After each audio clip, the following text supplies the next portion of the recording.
Jeshi la polisi linaendelea kuhakikishia kuwa kuna usalama wa kutosha tunapoelekea kesho tarehe 29 mwezi wa 10 2025, siku ya kupiga kura, kwani hakuna tishio lolote la kiusalama kama tulivyohakikishia Oktoba 26, 2025.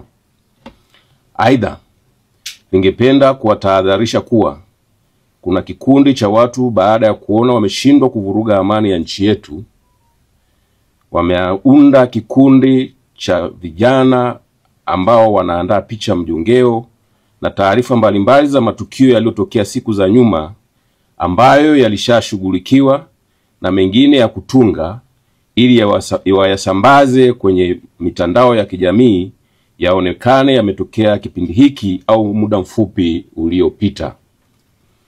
Mkiona taarifa kama hizo kwenye mitandao ya kijamii na baadhi ya vyombo vingine vya habari vilivyoandaliwa na watu hao wenye nia ovu na amani ya taifa letu, mtambue kuwa ni za uongo, uzushi na za kutaka kutuchonganisha na kutugombanisha. Wapo pia walioandaliwa kama ambavyo baadhi wameshajitokeza kuzungumza na kutoa taarifa zenye tungo tata zenye kutaka kuleta taharuki.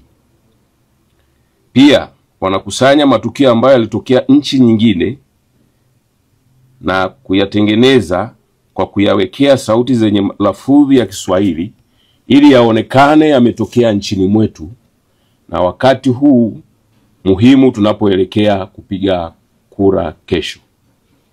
Pia wamepanga kuchukua picha za baadhi ya viongozi na kuziwekea maneno na sauti zenye matamko ya upotoshaji ili ionekane wao ndio wanazungumza au wanayatamka wakati si kweli. Jeshi la polisi wakati linaendelea kuwafuatilia ili liwatie nguvuni kwa mujibu wa sheria, linatoa rai kwa wananchi, mtakapoona au kutumiwa picha mjongeo na taarifa kama hizo au vipeperushi na mengine yanayofanana na hayo, muyapuuze, kwani yameandaliwa kwa nia ovu ya kiuhalifu kwa lengo la kutaka kuleta taharuki kwa wananchi. Aidha, mkitumiwa taarifa kama hizo msizisambaze, kwani kufanya hivyo ni kosa la jinai kwa mujibu wa sheria ya makosa ya kimtandao. Badala yake mzifute.